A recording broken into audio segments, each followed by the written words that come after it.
નમસ્કાર મિત્રો, આજે આપણે સરસ મજાની જાણવા જેવી વાત લઈને આવી ગયા છીએ, તો ધ્યાનથી આ વિડીયોને પૂરેપૂરો જોજો, સ્ક્રિપ્ટ કરતા નહીં.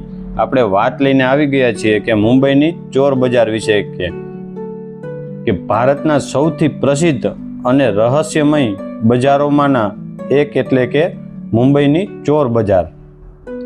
મુંબઈના દક્ષિણ ભાગમાં આવેલું આ બજાર લગભગ 150 વર્ષથી પણ વધુ જૂનું છે. ચોર બજારનું નામ સાંભળતા જ ઘણા લોકોના મનમાં પ્રશ્ન થાય છે કે શું અહીં ખરેખર ચોરીનો માલ વેચાતો હશે? હકીકતમાં આ બજારનું મૂળ નામ ચોર બજાર હતું. અંગ્રેજોના સમયમાં અહીં ખૂબ ભીડ અને ઘોંઘાટ રહેતો હોવાથી તેને ચોર બજાર કહેવામાં આવતું હતું.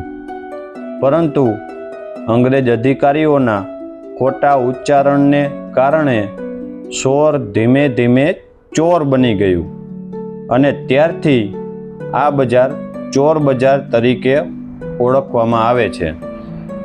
તો મિત્રો, આ બજારમાં તમને એવી વસ્તુઓ જોવા મળશે જે કદાચ અન્ય ક્યાંય નહીં મળે. અહીં જૂના જમાનાના રેડિયો, ટેલિફોન, ગ્રામોફોન, ઘડિયાળો, કેમેરાઓ, ફિલ્મોના પોસ્ટરો, એન્ટિક ફર્નિચર અને અનેક દુર્લભ વસ્તુઓ વેચાય છે.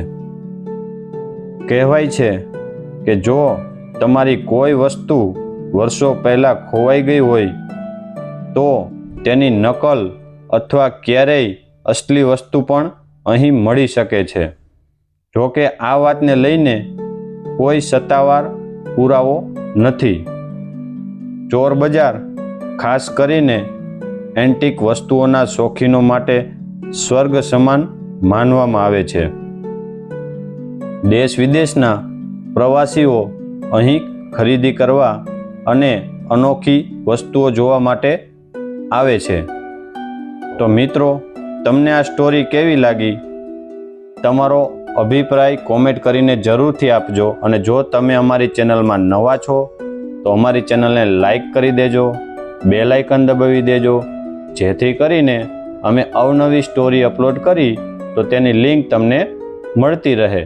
તો ચાલો આ વાતને અહીં ખતમ કરીએ. હવે આપણે નવો ટોપિક લઈને આવીશું, નવી જાણવા જેવી વાત લઈને આવીશું. તો અમારી ચેનલમાં તમે જોડાયેલા રહેજો. તો આજે અહીં આ વાત આપણે સમાપ્ત કરીએ. હવે મળીશું નવા ટોપિકની સાથે, નવા જ વિડીયોની સાથે. તો આજે રજા લઈએ. ધન્યવાદ. જય શ્રી રામ.